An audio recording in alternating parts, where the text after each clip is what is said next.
podcast right here on PHNX. My name is Derek Montilla. Of course, I am your mayor of PHNX. Once again, I need Shane to get my damn sack back. This man next to me, Mr. Electric himself, Shawn the Pause. And of course, very excited to have my vice mayor, Thunderstick, Jesse Friedman, back in the house.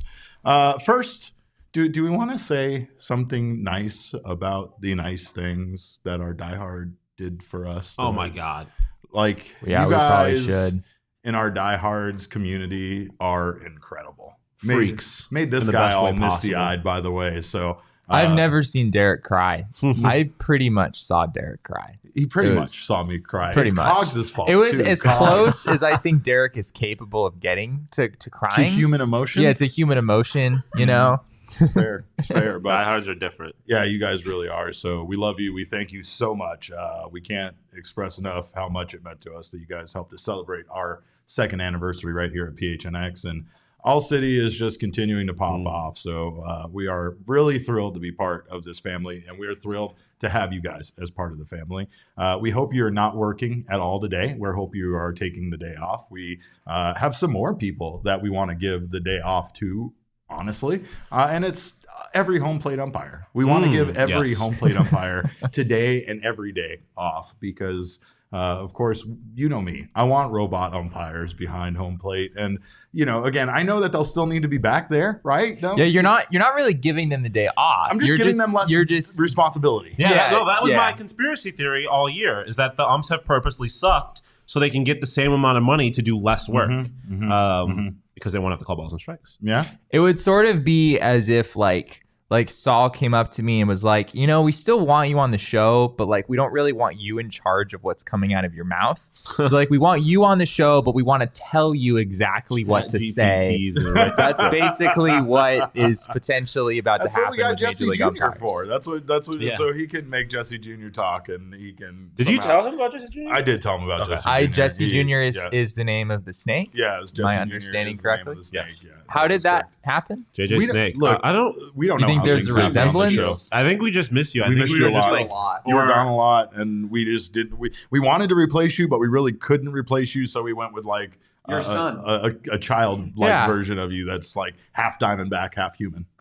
And yeah, it seems reasonable. Yeah, that's basically what happened. But I have no further questions. No further questions. It makes all the sense in the world. Well, we don't want to just replace you with a stuffed snake. We do want to replace the umpires with robots. But it appeared that robot umpires in some form were coming to baseball in 2024. But that is no longer the case. Yeah, it doesn't look like it. We spoke with MLB Commissioner Rob Manfred a few months ago during the All-Star break, and he talked about some of this then. And it kind of seemed like robo umps in whatever fashion, whether it be the challenge system or just the straight up system where umpires are back there, but they're just calling everything from what the robot tells them.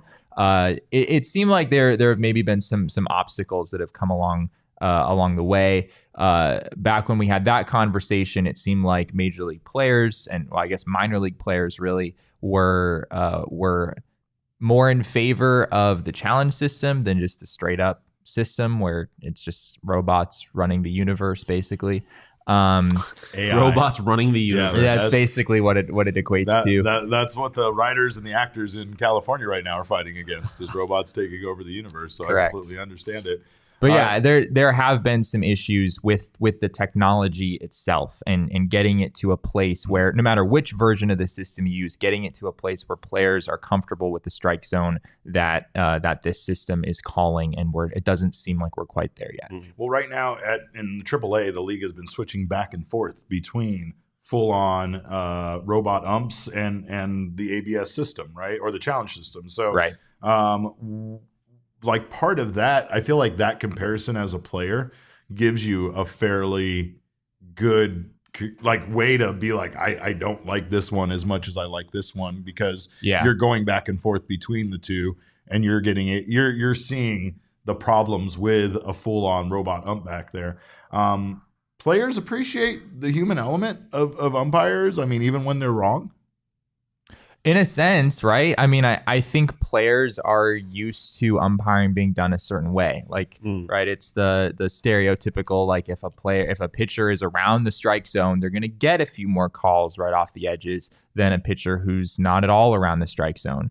And theoretically, that's a problem. Like theoretically, the strike zone doesn't change depending on who's on the mound. But hitters are used to it working that way. That's what we have a problem with sometimes, because we take screenshots from game day and we throw it up there and we show like how, like, hey, why is it that Justin Martinez isn't getting this call versus the opposition's pitcher getting this one, right? Yeah. And like you said, a lot of it is how they're pitching otherwise, not just that one pitch being in the same place as another pitcher's same pitch. Yeah, I mean, the interesting thing to me is like, I don't think people are ever going to be happy. So who are they going to blame? Like when the robots come and there's no, like, who are fans going to blame? Who are they going to be like, that's outside, Blue? And it's like, okay, but science says no, it was not. It was in the strike. Like, who's the villain? Who's the villain at that point? Because we need somebody that we can all hate universally, right? The umps the umps serve a very important purpose in the baseball ecosystem. Not that they, but like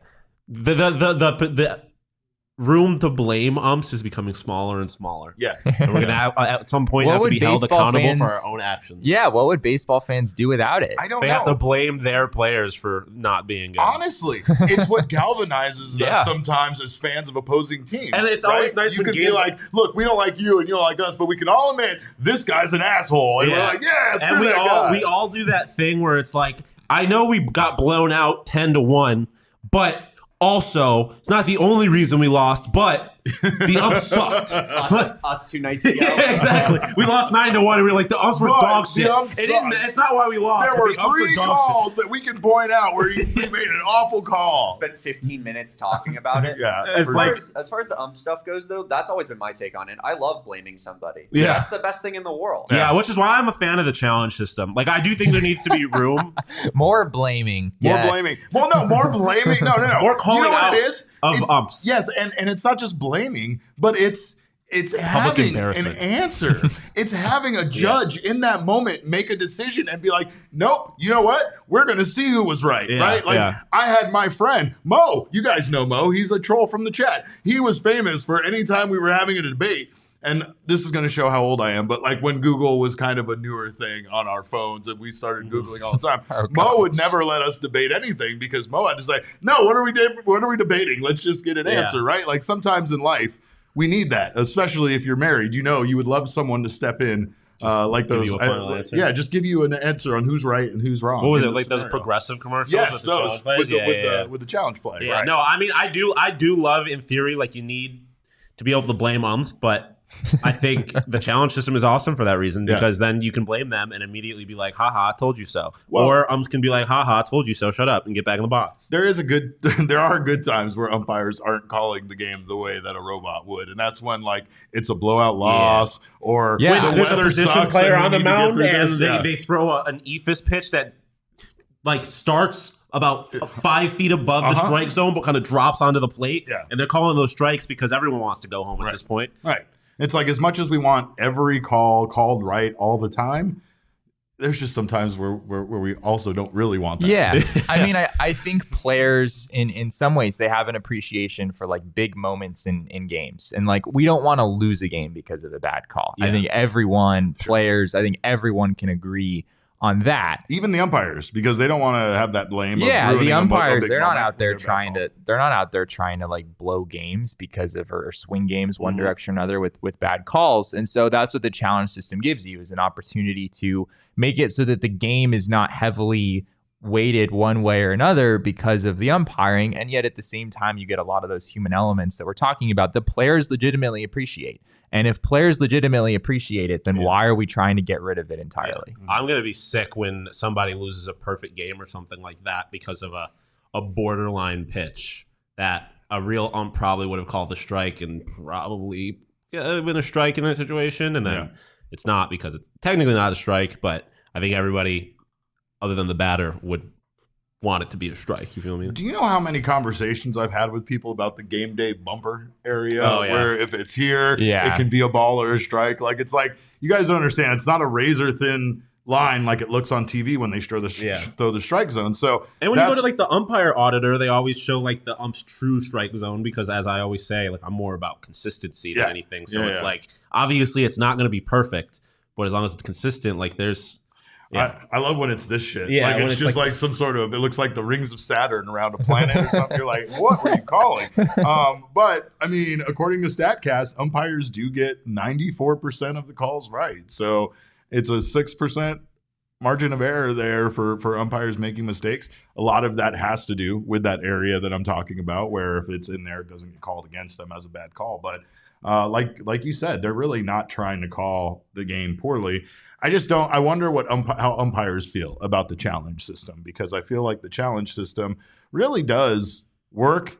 But one of the problems, at least conceivably, that we have when we've seen these umpires toss managers or players, and we've heard the arguments, we had John Boy to break down the lip reading for us. Yeah. It does feel like there's a pride situation there for umpires a lot of times about being called or told that they were wrong on a call or whatever. So it's like, I don't know. At times, it's like the umpires are going to have to swallow their pride on that, and they're going to have to just let that slide, because it's going to be a gigantic like, ha ha, you were wrong moment on a big stage for them in some games. But I mean, they're used to that, right? Yeah, because of instant replay. It happens all the time. I think alternatively, it's like a certain amount of pressure being taken off of them, where it's like, because I mean, umps are fully aware that they're not perfect, and like, they have to make split-second decisions. Correct. I'm sure there's plenty of times where if they were like, if I could sit here for a few seconds and I had a beat to think about it, I might have called that differently. And so there's a certain amount of pressure where, like, if they, like, I mean, obviously you think about the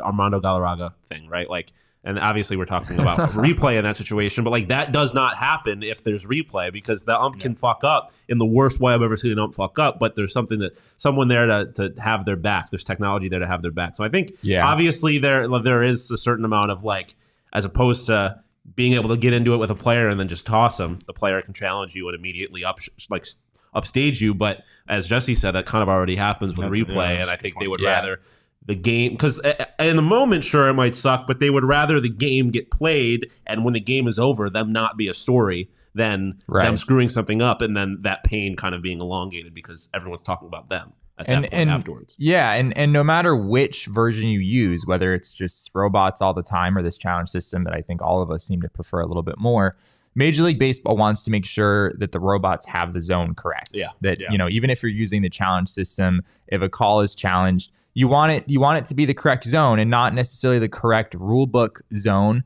but the zone that players are used to from the time they were 4 years old, right? Yeah. You don't want to suddenly change that, right? Because guys are like halfway through their careers. And that's what Major League Baseball is struggling with right now. And I think that's ultimately why this is going to wait a few more years. Is from what there's a story on Baseball America that has some good information about this. It says the ABS strike zone has set the upper and lower zones of the strike zone based on percentages of a player's height.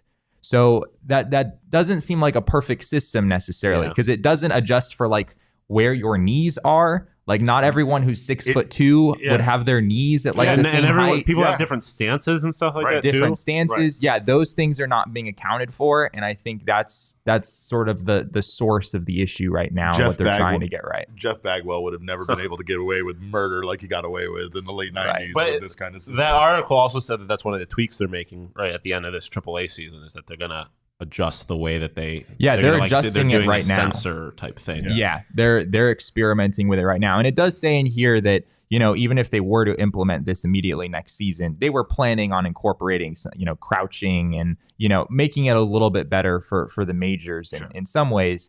But this is something you want to get absolutely right. Yeah. I know Jason Stark also wrote a story about this over the Athletic, and he talked about how you know, for players that are huge like Aaron Judge, their zones tend to be a little bit smaller in reality than what like the rule book would say it is for someone that size. Because an umpire's not used to calling a zone that Yeah, essentially. and it goes the other way. Like if you're Jose Altuve, your zone theoretically should be tiny, but in reality, in practice, umpires don't actually call it that way. Yeah. And you don't want to suddenly make those guys' zones change enormously, just because of this new system whenever it's implemented. The technology is there because, man, my Xbox 360 Connect used to be able to tell where my elbows and my knees were based on my movements and shit, right? So it's like, it's not to say that they can't find a way to like use that.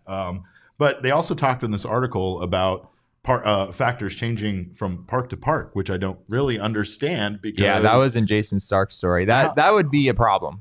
Yeah, like how just based on the fact that the systems are different or calibrated differently or something of the sort. They shouldn't be. Yeah, theoretically, it's run by Hawkeye. It's installed the same way in every park, theoretically. But Major League Baseball has said, like, they didn't just get that complaint from one person. They want to make sure they go in and get to the bottom of that and make sure that it's not actually happening the way that people believe it to be. Because that would be a big problem if you got robot umps and the robots are consistent enough of themselves, but the robots disagree with each other from one park to another. Dodger Stadium and the strike zones get real small. That Milwaukee strike zone is gigantic, and then you got the ABS system disagreeing with the home plate robot. You're gonna look, they're gonna implement it, and all of a sudden this team's ERA is gonna shoot through the roof, and you're like, what happened there? I think the biggest takeaway here is they're still not discussing how they're going to put an actual robot behind the plate or what the robot's going to look like. Boston Dynamics. I don't know if it's going to be one of those, if it's going to be like a Jetson-like robot, maybe a droid from Star Wars. It doesn't matter. I'm down for whatever, but make sure it has human-like features. I want little buttons for eyes. I want a jaw that opens up and like, I don't. That's strike. Getting scary now. No, I don't want all that. Uncanny. Can you imagine if they did it that way? Well, I mean, I love JJ. The ump should have to stand behind the plate with a puppet and do it that way. Yeah, let's go. Well, we thank you for being right here right now on the PHNX Sports YouTube channel. If you haven't subscribed to the channel, make sure to do so now. Sign up for notifications. That way you don't miss whenever we go live. And leave us a little thumbs up just for our own personal, self-esteem. If you're listening on the audio podcasting side, leave us a review over there and subscribe there as well. We always appreciate you guys doing that. Most importantly, know you missed out on the Die Hard sale last week, but make sure to not miss out on becoming a Die Hard member. It is still a tremendous value because you still get that $50 Mountain Mike's gift certificate. You also get access to our members-only Discord lounge. You get a golf Dobson Ranch card. You get a free shirt from the PHNXLocker.com and 20% off all future purchases, including our brand new snake bat shirt, bat snake. That's pretty good, maybe. Bat snake? I don't know. Like that sounds like a tool Batman would have in his utility belt. The D-bat. The D-bat? All right, I'm okay with that too. Whatever it is, go grab that shirt. And like I said, get 20% off all future purchases. You also get access to our members-only Discord lounge, Jesse's newsletter, Full Count, and all the newsletters for all of our wonderful writers around here, and so much more. So grab yourself a Die Hard membership today. Jesse missed out. We've added some things that basically we celebrate around here. We make up every year now on this show is our year. True. Every month on this show is Indigenous Peoples Month, right? Every month is Black History Month on this show. Every month is Women's History Month.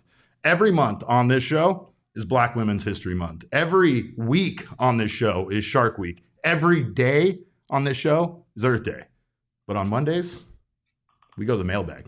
Damon, let's go.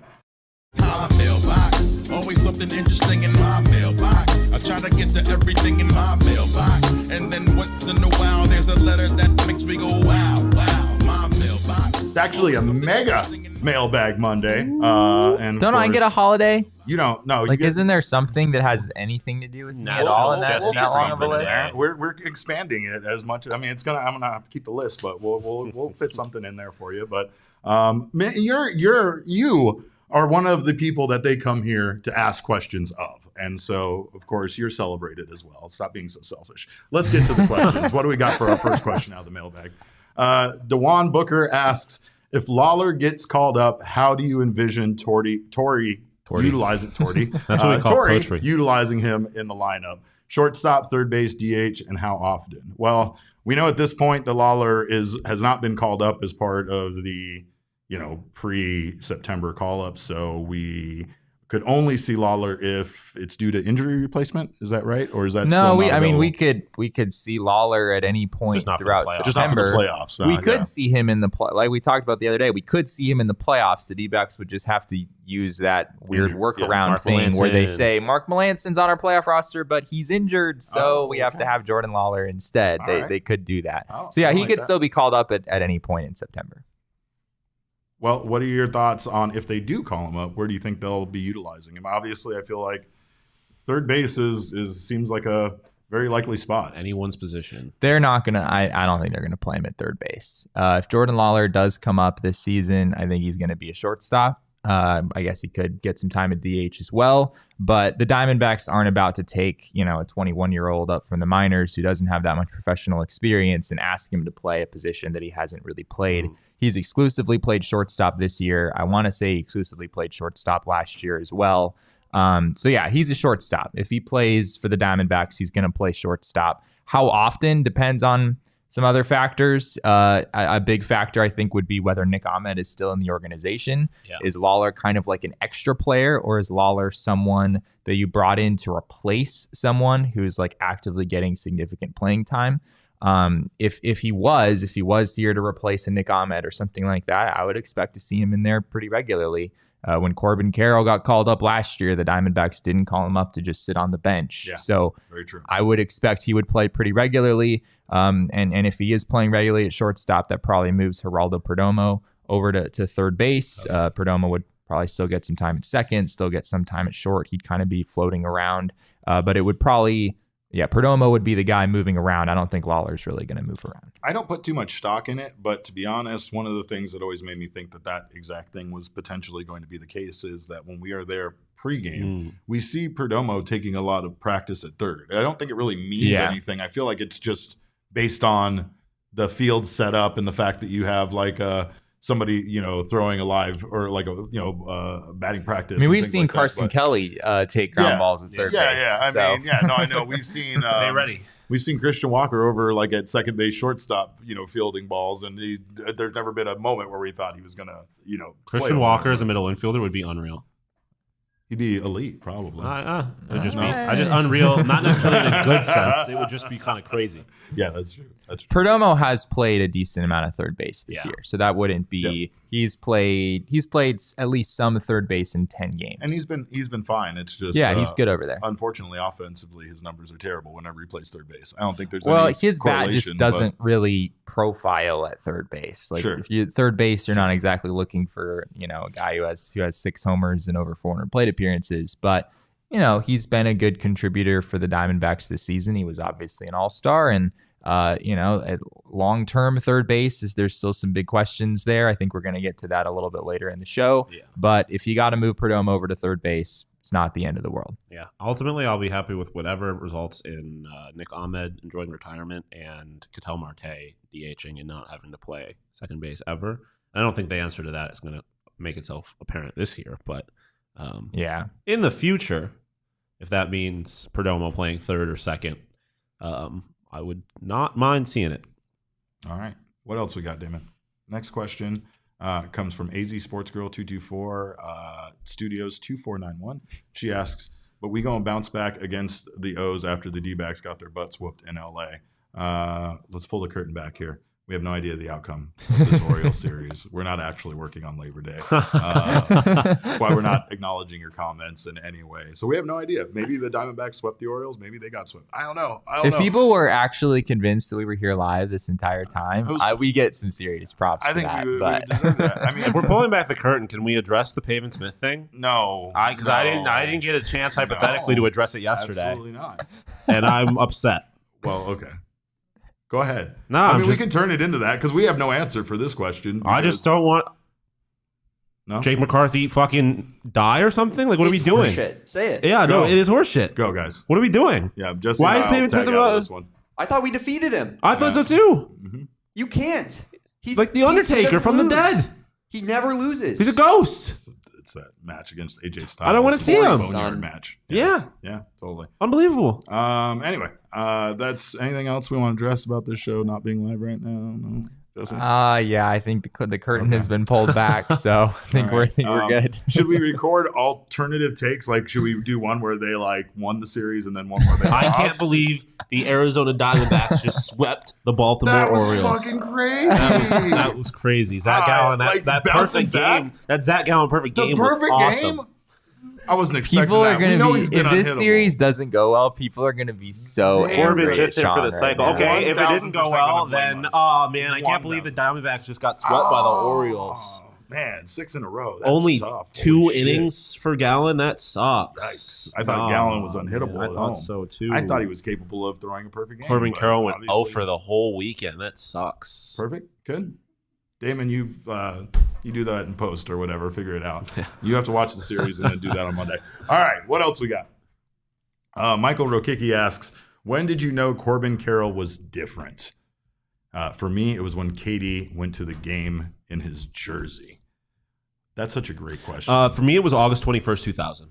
That was the day he was born. The day he was born. The day he was born. Known he was special ever since that moment. Yeah. Like were you Messiah, live? Right? I was live. Come on now, Jesse. I'm older than you. Yeah. Yeah. By what? Like a couple months? Or something? But I mean, if you were, I was. In That's spirit, fair. Jesse's like 45. I know, but I'm just saying he should know I was around. He's right. I was 2 years old, man. Jesse, what are your thoughts on Corbin Carroll? When did I? He was him. He was him. Okay, that's an interesting question. I remember the day that Corbin Carroll was first called up to the majors and all of the excitement surrounding that day. And I believe he was playing right field. I think it was one of the first hitters of the game against the Philadelphia Phillies. One of the first hitters was Bryce Harper. He hits like a 115-mile-an-hour missile right at Corbin Carroll. Carroll kind of misplays it, and it's like, all right, there might be some initial jitters here for, makes sense. I mean, he's 22 years old, making his major league debut. And then later in the game, Corbin Carroll comes up with the biggest hit of the game. I believe it was a base clearing double, I think it was a 2-run double that tied the game or gave the Diamondbacks the lead. I'm not remembering the exact details there, but it was an enormous hit. It was the biggest hit of the game and the biggest comeback in Diamondbacks franchise history. And I just remember on that day, like when a guy makes that kind of first impression, especially bouncing back from one of the first plays of the game, not looking so great defensively, when a guy is able to come back and do that and have that big of an impact in his first major league game at that age, that's an enormous accomplishment. So I wouldn't say there's necessarily one day, but if I'm picking one day where I kind of wondered, this guy really might be the next big thing in Arizona, that first day in Arizona does stand out. Yeah, if I'm being serious about it, I don't know if there's an exact day because I feel like it happened over the first couple of weeks of the series or the season, but I think the first time that I saw him on an MVP graphic, like it was Acuna and him, and I was just like, oh, this is like everyone's recognizing how good this guy is. Like I'm not being, because I mean it's kind of, sometimes it's hard to know how much you are just kind of being like a homer and stuff like that, and how much of it is like is real. And when you see the rest of the like national media recognize that this kid is one of the best in the game, it's like okay, we have one. It was like that feeling that's like not every franchise at all times gets to have one of those guys, and we have one. And so I think the first time I saw him on one of those MLB MVP race graphics, I was like, yeah, he's that guy. That's a good point. I think if I'm being honest, the thing for me that clicked was when I found out when he had his shoulder injury, and I kind of written him off as a bit of a disaster, because that was one of the things that they had said about him was that they didn't know if he had the durability to be a Major League Baseball player because he was kind of a smaller, undersized kid at the time.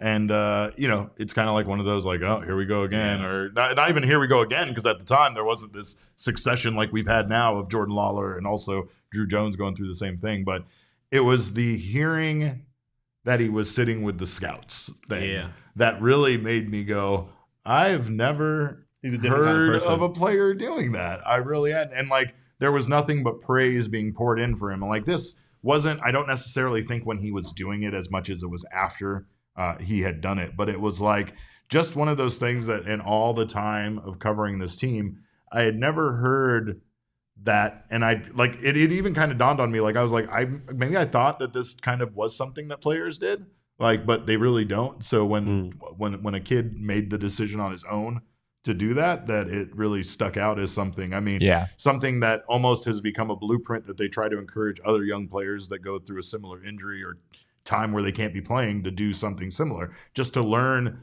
from a scout's perspective about pitching and to learn about the strike zone and to learn about stuff at a major league level. Stay mentally engaged with the sport of baseball. Yeah, But it's like not they said, easy. you don't come out of the womb knowing how to hit a baseball. Yeah. You don't know how to come out of the womb knowing how to recognize a pitch and things like that. Like, that's the reason why someone like Brent Strom is so valuable within the organization. It's because of the wisdom that he can impart on these guys. There's good pitching coaches out there all across the country, but few of them have that experience that someone like Brent Strom has. And to be able to share that with a guy, to be able to do like what he did with Brandon Pfaadt, that's that experience. And like, Corbin Carroll already seems wise beyond his years. I feel like a big part of that was that knowledge that he gained from sitting with those scouts and just that commitment to the game. And we've heard about it a lot since then. We've heard a lot about how Corbin Carroll is just an absolute student of the game. He loves baseball. He loves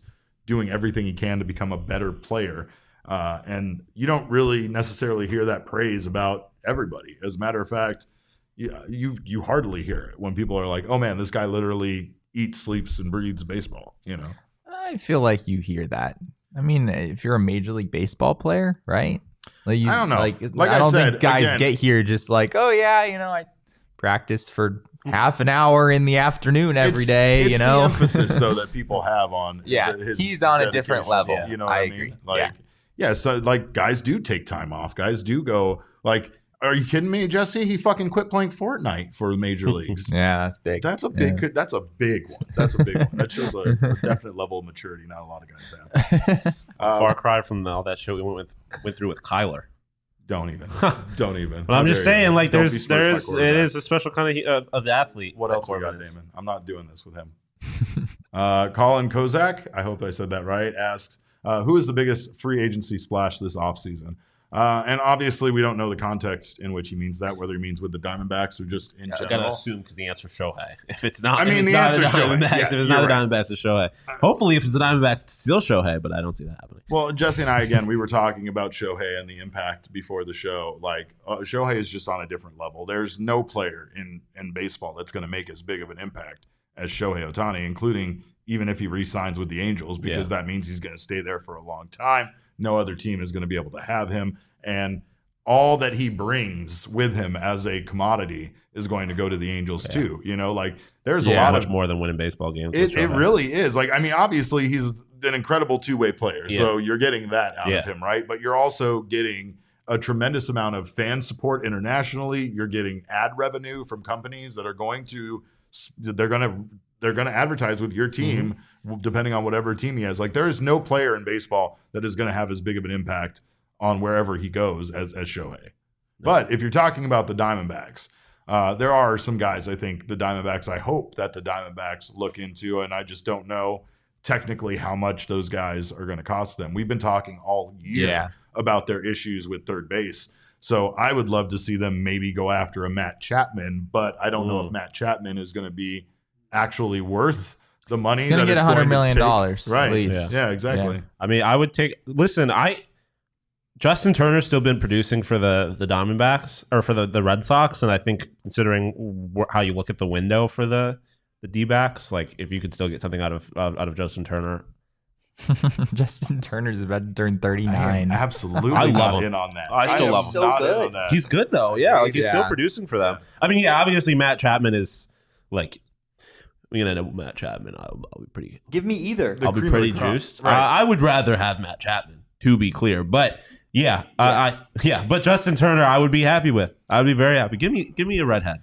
I just want them not to named lock Pavin up. Smith. Oh my God, you already got one. I just want them to lock up third base. So no matter what they do, I feel like they need to bring in something at third base. An infielder of in some way, because you can move around whatever. Like you can move Geraldo to third, like we were talking about. Because like I said earlier, I also don't want to see Cattell playing in the field if we can help it. I think you're probably going to have to see Cattell in the field for another year. Let's go get Whit Merrifield. Have him opt out. Let's go get Whit. I think Justin Turner has a player option for next year. Oh. So the D-backs would need it, which he very well might decline. If he could get more money on the open market. Yeah. Which he might be able to. There's not a lot of third basemen available. No, I mean outside of him and Matt Chapman and Josh Donaldson, Eduardo Escobar, Evan Longoria, Gio Urshela. Bring him back. No. I mean, the Diamondbacks were interested in Justin Turner over this past offseason. That was a story we were talking about for a while. Plus, why not end your career in the desert, man? Yeah. Come beat the You can Dodgers. play the Dodgers. You can go be all buddy with all your friends 8 times a year or whatever it is, because that's how this shit works. Get Damon started and then you can retire and golf every day. Yeah. It's a good life. Go to kids' birthday parties, right? Kershaw's birthday. It's real slow paced out here. You don't got to worry about your heel problem that you've been dealing with. Marcus Stroman. That's you want to talk about injecting it straight into my veins, like stat. Yes, yeah. I mean, I love Marcus Stroman as a person. He's a great pitcher. He's going to cost a lot, but I like him a lot. Too much. He's probably going to cost too much for the Diamondbacks. He's another player option guy, but given his current injury situation, I guess that does make it a little more interesting. I'd have to look a little bit closer into Marcus Stroman's situation. I suspect he would still opt out, but he was not good in July, and then he got hurt. And I believe his season over? I think so. I think Marcus Stroman's season is over. So, that's another guy who might be out there, might not be. But Seth Lugo? Let's let Jesse go out because he's just turning all of our guys down. Who do you want, well, Jesse? That's kind of what I do. That's my role on this show. What about Mark Kershaw? Mark Canaha? Sure, a right-handed hitting outfielder? I mean, the D-backs are gonna need a right-handed hitting outfielder. They can't let both Lourdes and Tommy Pham walk and not acquire a right-handed hitting outfielder. 80-year-old Charlie Morton, anybody? No. Charlie Morton is incredible. It's incredible how Charlie Morton just continues to be fantastic. I mean, how do you feel about either of the Seth Lugo or Blake Snell? Blake Snell is going to get paid like crazy. Yeah.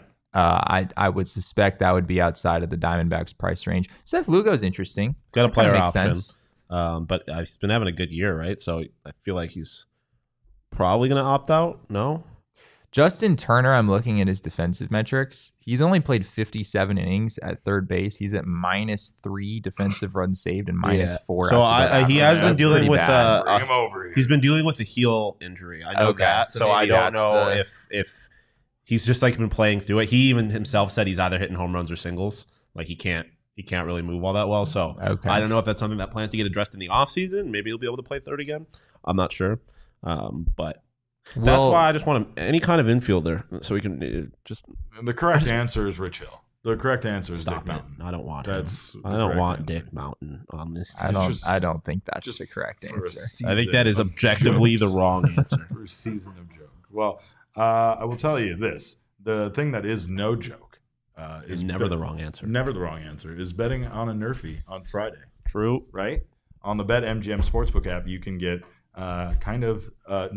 Nerfy Friday, and that is going to be no-run first innings. Of course, for those of you that are seasoned, for those of you that aren't, it's an insurance situation where if you place a no-run first inning bet on any Major League Baseball game, where you bet no on the will there be a run in the first inning market, you will get your bonus bet back, equaling your stake up to $25 if your bet loses, but only one run is scored. That is available on Fridays, so do not miss out on Nerfy Friday. Sometimes, like I said in previous shows, they do increase that the backing, the insurance on those. Like it's been $50 recently. So again, you bet on that. If you don't hit, you get your bet back in a bonus bet for $50. So make sure to check that out over at BetMGM. If you haven't signed up yet, sign up for BetMGM using bonus code PHNX. There's a few different offers depending on where you live, but for our Arizona audience, place your first bet offer and receive up to $1,000 back in bonus bets if it loses. Check out the show notes for full details. And now listen to Shane talk about the disclaimer. Gambling problem? Call 1-800-GAMBLER. Colorado, D.C., Illinois, Indiana, Kansas, Louisiana, Maryland, Mississippi, New Jersey, Nevada, Ohio, Pennsylvania, Tennessee, Virginia, West Virginia, Wyoming. Call 877-8-HOPE-NY or text HOPE-NY 467-369 New York. Call 1-800-327-5050 Massachusetts. 21 plus to wager. Please gamble responsibly. Call 1-800-NEXT-STEP Arizona. 1-800-BETS-OFF Iowa. 1-800-270-7117 for confidential help Michigan. 1-800-981-0023 Puerto Rico in partnership with Kansas Crossing Casino and Hotel. Visit BetMGM.com for terms and conditions. U.S. promotional offers not available in D.C., New York, or Ontario.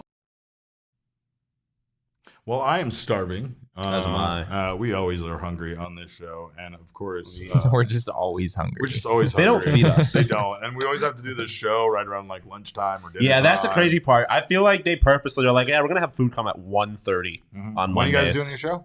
Yeah, 1:15. We're gonna have it come in exactly a half an hour after, so it That's sits what's there in for a little bit. Yeah. You gotta miserable. Miserable. They And we hate gotta us. smell it while we wait. And it's still good. The food's still good, incredible. but It's incredible. It's just it's the torture that we get food's put meant to through. be ate fresh. Smelling it and not getting to go eat it. The worst part is watching all these people, because I am out a with man of plates. principle. I'm not eating until everybody gets their food, unlike some people here. And I just watching You everybody don't walk eat in. until everyone Since gets their when? food. In Nah. what way? I mean, at restaurants. yeah, in restaurants. okay. Yeah, that's what I was more referencing. Okay. Not Yeah. situations. Not That's around not here. actually. You can't wait for any of these savages around here to eat anything. They're all a bunch of monsters, and they'll eat. You can't even wait. It's I every don't- man for themselves around here. Yeah, no, I don't. Matt, you wait too long. Matt's gonna take a whole thing of queso without exactly. you knowing. Exactly. All the meatballs from the Spaghetti Shack are gone, but Poof. that's when I'm really sad, because I love the Spaghetti Shack. I love their giant trays of food that they bring us that could feed an Garlic army. They got garlic bread. They have all the basics, and that's the beautiful part about it is you don't need to get fancy. when Sometimes it you just comes want to Italian spaghetti food. and garlic bread, dog. Right, for real. You And just want a like meatball. and meatballs. And that's what Spaghetti Shack provides. It provides a menu starring spaghetti, meatballs, and garlic bread and a few other fan favorites. And it is an ASU alum owned and operated business. And they provide to the ASU community as well as the rest of us quality and affordable food as quickly as possible. So make sure to check them out. They are all about currently serving Tempe and Queen Creek. So if you are in those areas, make sure to check that out. They just celebrated their new ASU location opening up on August 19th.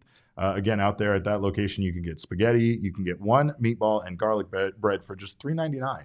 That is practically a free lunch. It's only valid. Well, it was valid. I'm sorry. I'm reading. I'm apologizing because I'm reading from their grand opening. But of course, make sure to check them out at 922 East Apache Boulevard in Tempe, Arizona. So Spaghetti Shack, again, thank you for providing incredible food to the community and to us right here. But we got more Mailbag Monday questions to go. Damon, let's get one from the guy that made me all misty-eyed. Cogs, your message in our little bag made me choke up, pal. But I have not read mine yet, for the record, so I don't know if mine made me choke up. Yeah, no, it's they're tearjerkers. But King Snake Cogs asks, what is everyone's favorite narrative stat? Something like BWAR, etc. Basically, a stat that is used to fit specific narratives and is deceiving. Well, I mean, All of them, right? Yeah. Like, you know what? Honestly, I guess it's not my favorite, but the one that drives me the most nuts, the one that I really feel is what he described there, is like errors. Because errors are so objective. There is literally a scorekeeper up there watching you.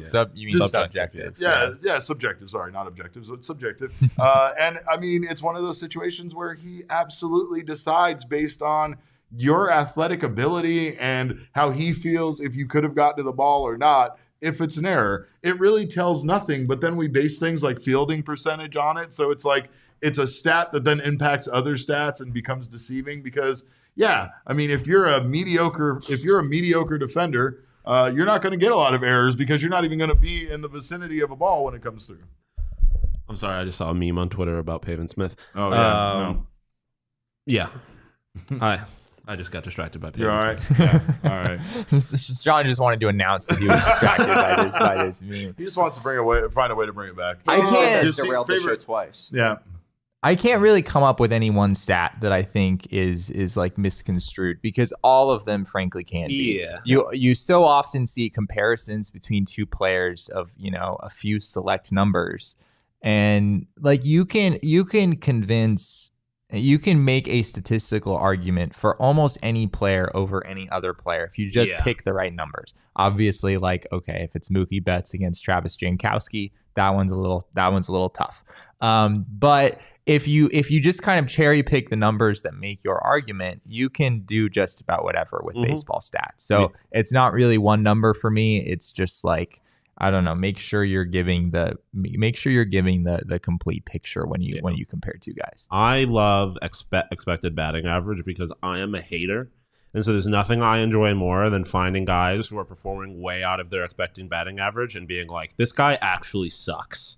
He's hitting 296, but that is definitely not real. I did that. I mean, I did that a lot with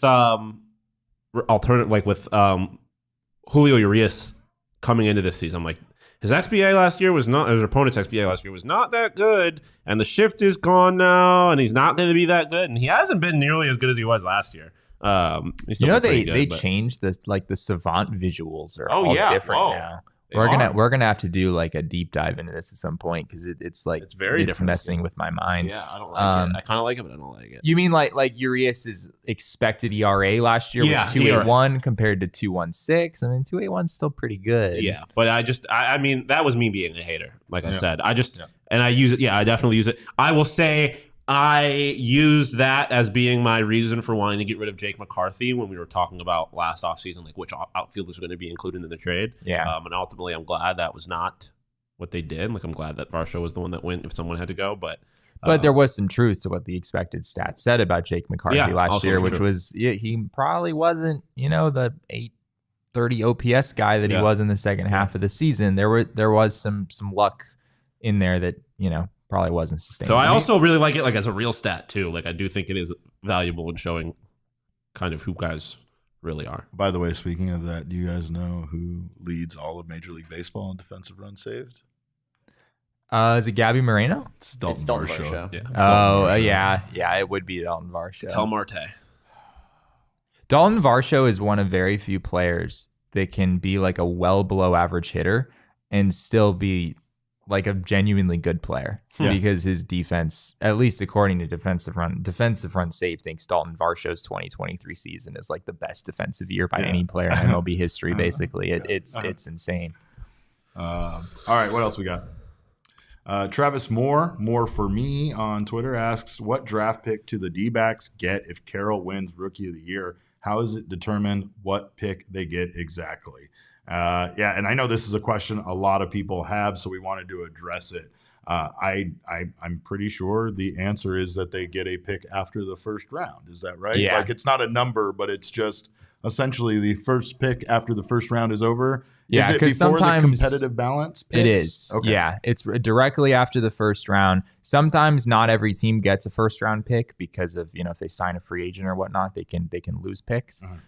So this past year, or I guess this year in 2023, the Seattle Mariners got the prospect promotion incentive pick that the Diamondbacks would get because Julio Rodriguez won Rookie of the Year last year. So that pick for them fell at number 29 because there were 28 teams that had a first round pick, and then it was immediately after that. So we don't know exactly what number it will be, but it is directly after the first round.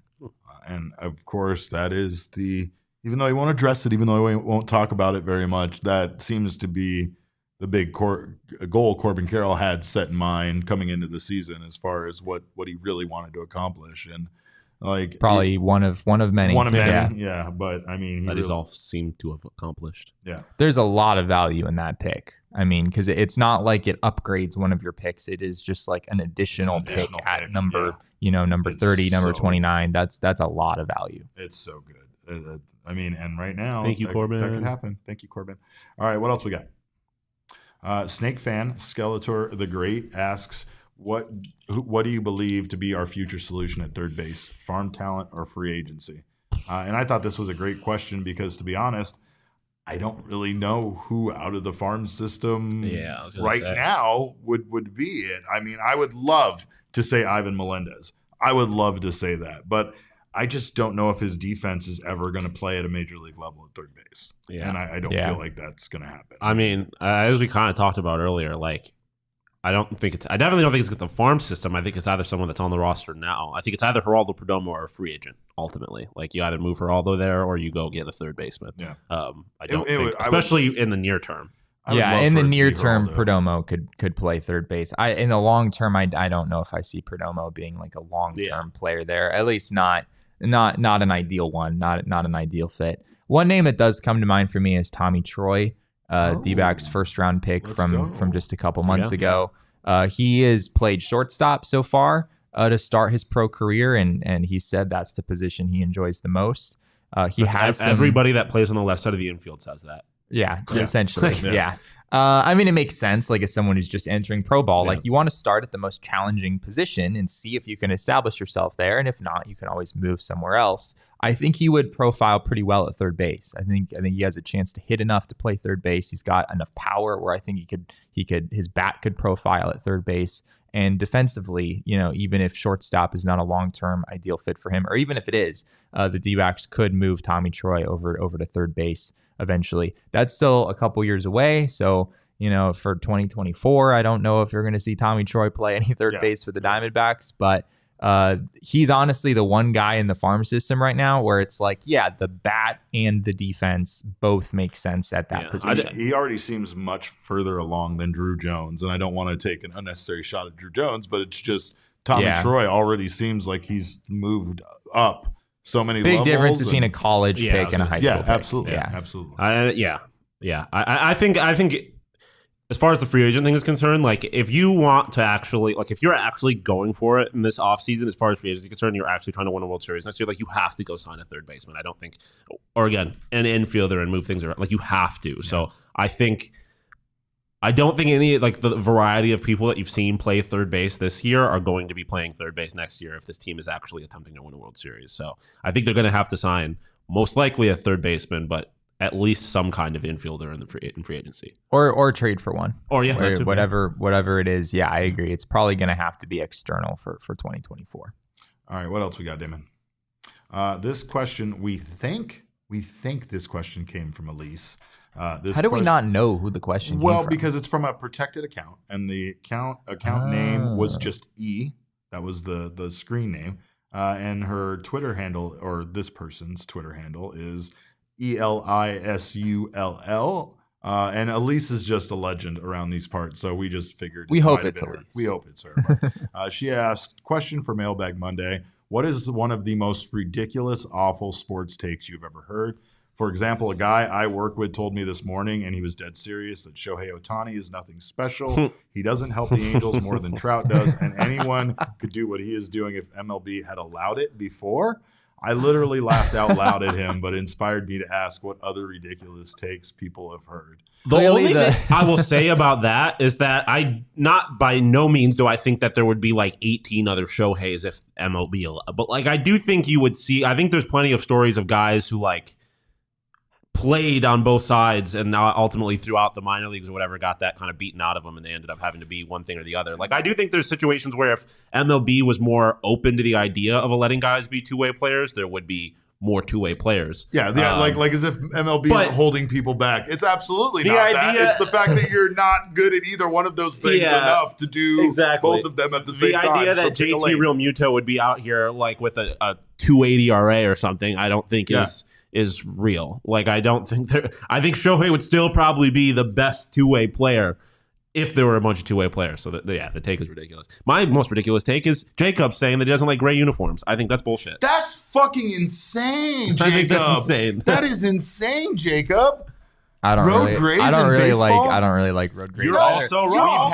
We've had this conversation on this show before, and it went very much like this. Don't come into my ballpark and try to show me up. You better wear your most drab, ugly colors and fucking blend in with the background as far as I'm concerned. This ain't about you tonight. It's about us. Are we limiting this to baseball or sports takes in general? This is sports takes in general. Okay. I mean, one of my least favorite sports takes or baseball takes is Damon's I don't give a shit about Pedro's all-star performance where he struck out the best hitters in baseball history. Do not give a single shit. Yeah, I think that's absurd.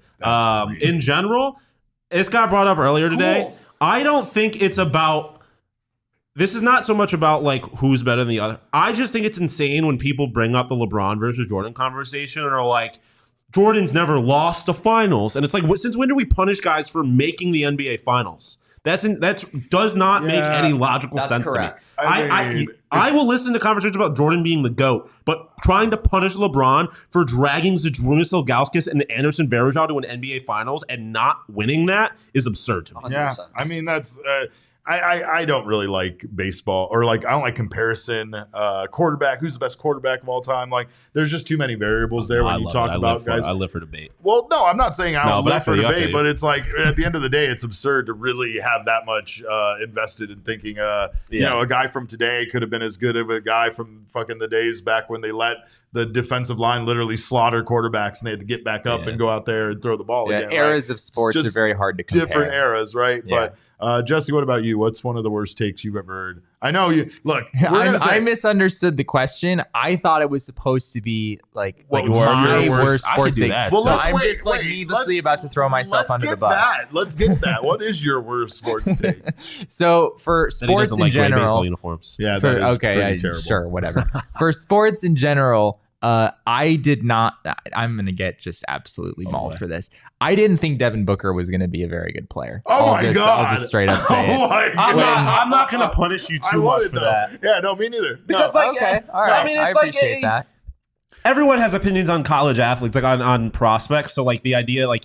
But it wasn't just like when they drafted him. I was like, oh, this guy's not going to be very good. It's like he had played a couple years in the league. And you were like, he's like before he was, taking the Suns to the finals, obviously. It was before that. Sure. But I just didn't, I don't know. I was like, he's shooting like 42% from the court. I don't know if this is, I don't know if he's efficient enough. He was the best player on a bad team. So like by comparison, he stood out as the star. I kind of get that though. And honestly, the Suns drafted so poorly everybody else. And I could see it was just kind of the default your assumption. breath on everybody, right? That's very similar to my Bryce Harper take, because when he signed with the Phillies in the years leading up to that, I was very consistent. And I mean, to a certain extent, it's still true, but that he was like the most overrated player in baseball and that they were going to regret that contract and they paid him too much. And I think, again, in the grand scheme of things, I think it's kind of still true that he's overrated. Like, he's had a couple of incredible seasons, but obviously, I mean, the man has a career 912 OPS. Yeah, I mean, that's pretty darn incredible. No, I mean, he's obviously a great baseball player. I just thought he was being overrated in terms of being. Sure.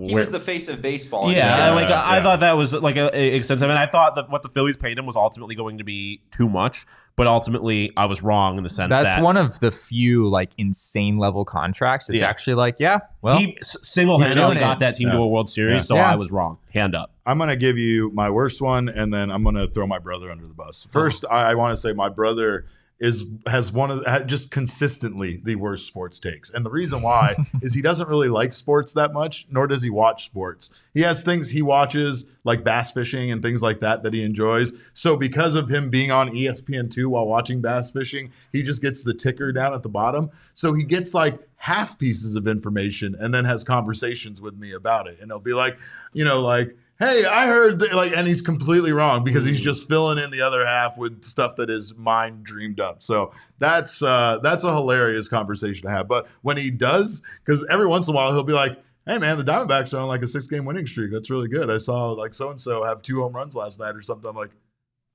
what?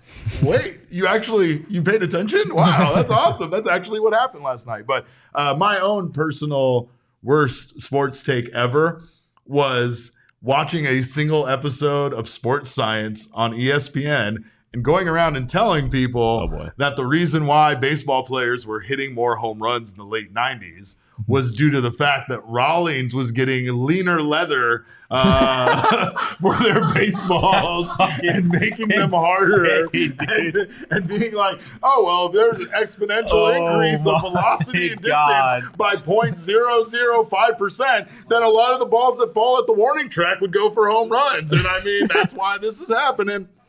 Unreal. That's an all-time. I want to go too. So I'll say my worst one that I can think of off the top of my head is I thought Justin Herbert was going to be atrocious, and he has a decent shot at being the NFL's all-time leading passer at the end of his career. Yeah. And then overall sports take, I don't know if it's really a take, but just changing the colors of the Diamondbacks, I think, is the most egregious. Yeah. I think anybody who says that they like the current scheme, that's the most egregious sports take you can possibly have. That's fair. Because there are people that don't even care about the Diamondbacks that are like, why did they ever stop with the purple? It's one of those things. Awesome. Like it's the Diamondbacks purple and teal. It's the Coyotes Kachina. It's the Mighty Ducks logo. It's like all of these things where it's like, why did you ever go away from it? Yeah. And at least the Coyotes had the common sense to go back. All right, Damon, we got one more question. We got two more. Brett Lee Johnson asks, why do the D-backs get aggressive with roster moves, cutting Carson, then turn around and bring back a player, Pavin Smith, who has provided less value than Carson? Because Pavin Smith is Torrey's sweet little baby boy. I think it's, honestly, if I'm being honest and not giving you takes like that, it's because he's it's his versatility in Torrey's mind, and it's the gap that he feels. Even if it's not very good, it's still somebody that he feels like can back up at first, can play outfield. I mean, I don't know if there's well, really that much. I mean, the D-backs, I'm Christian just Walker throwing plays out- basically every day. I I think don't the really difference need a backup between first baseman. a guy like Pavin and a guy like Carson is that, like, at the end of the day, we're very hard. Some of us, at least, are very hard on Pavin.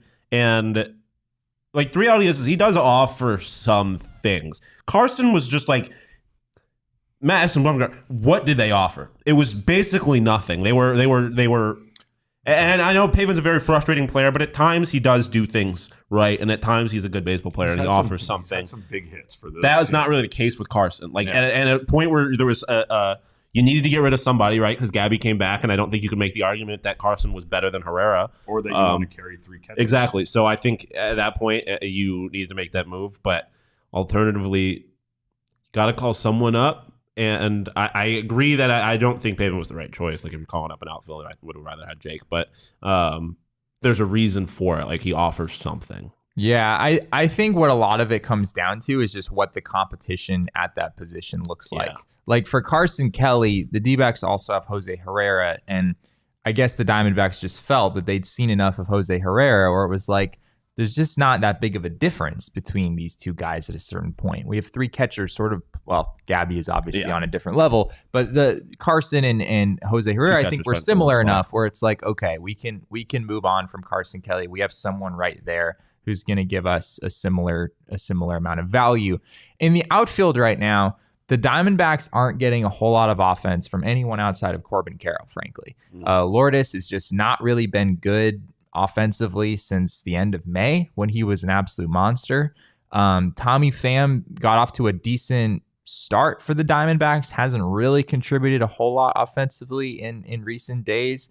And Pavin Smith, I mean, the Diamondbacks have a lot of outfielders, but Pavin Smith bats left-handed, and which obviously they have plenty of left-handed hitting outfielders, but Jake McCarthy hasn't hit much in the majors this year. Dominic Fletcher is currently injured down in AAA. So there's just not a whole lot of clear, like, oh, this guy's better than Pavin Smith offensively. This guy's better than Pavin Smith offensively. And obviously he's an extra player here. The D-backs aren't bringing in Pavin Smith to replace Tommy Pham or replace Lourdes Gurriel Jr., but he's an extra option for them in the outfield. They only have 4 outfielders on the roster, before this thing happened. So I'm not saying I agree with the decision, but he, at least relative to the competition around him, no one has really separated themselves offensively in the outfield outside of Corbin Carroll.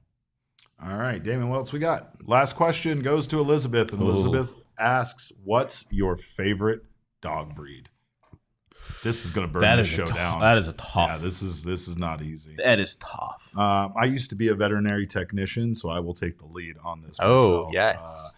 yes. My favorite dog breed, the best dog breed, is a Corgi. That's it. That's the answer. Corgi butts are the best butts. Corgi dogs are the best dogs. They're low riders. They don't shed a tremendous amount. They're super cute. I have a French bulldog, and I have pugs. And I would like to, in their defense, say they are good dogs, but you have to know what you're doing with these stupid idiots. They have folds that you have to clean out and stuff. There's a lot of grossness when it comes to flat-faced dogs. So as much as I would like to say French bulldog, because they truly are the dog that makes me squeal like a small child every time I see one, there is a lady that brings a French bulldog to the wrestling show that I'm a commissioner of. And every single time I go say hi to the dog, and I don't even bother saying hi to the lady. It's the dog is there, and I go say hi to him. That's it. I love dogs, but this is a hard one for me. This is a hard one. Honestly, the best dog is a mutt. I mean, that's the truth. Like a mutt that you adopted from a shelter that knows how fleeting and delicate life is. That's the dog that you want. That dog will love you for the rest of your life.